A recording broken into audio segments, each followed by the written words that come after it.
All right, this tutorial is about area and working backwards. Why? Because sometimes you have to find a missing part and not the area. All right, so we'll start with rectangles and parallelograms.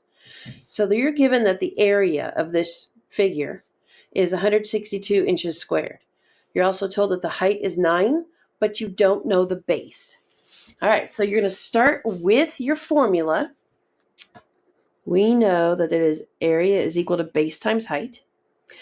I'm going to fill in. I know it's 162. Don't know my base, but my height is 9. All right, so I need to then treat this as a one-step equation. I need to isolate that variable, which happens to be b. So I'm going to divide by 9 because I'm doing the opposite. And then I could do 162 divided by 9, which, for time's sake, 162 divided by 9, if you can see that, is 18. So 18 inches ends up being our base.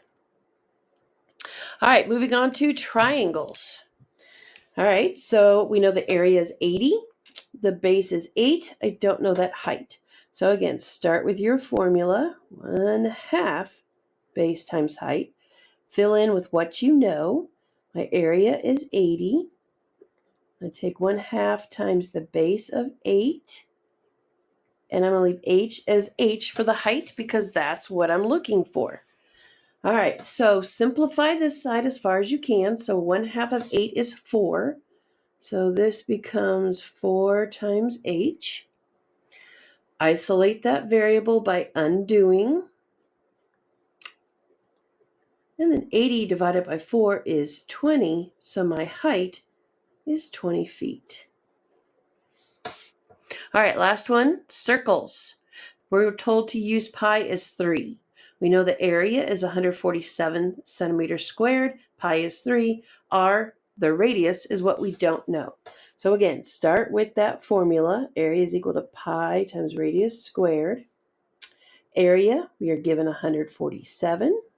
Pi is 3. I don't know the radius. All right, so since I'm multiplying these together, I am going to isolate r squared by dividing. Need to undo that side. I'm left with r squared, and then 147 divided by 3 is 49. Now, since I need to know what the radius is, and I know if I take the radius and square it, I get 49, I need to undo this to get r all by itself. So I'm going to find the square root. That leaves me with r, and the square root of 49 is 7. So this would be 7 centimeters. Okay, so set it up. Start with your formulas. Work backwards to isolate that variable. It's a simple one-step equation in the end of it all.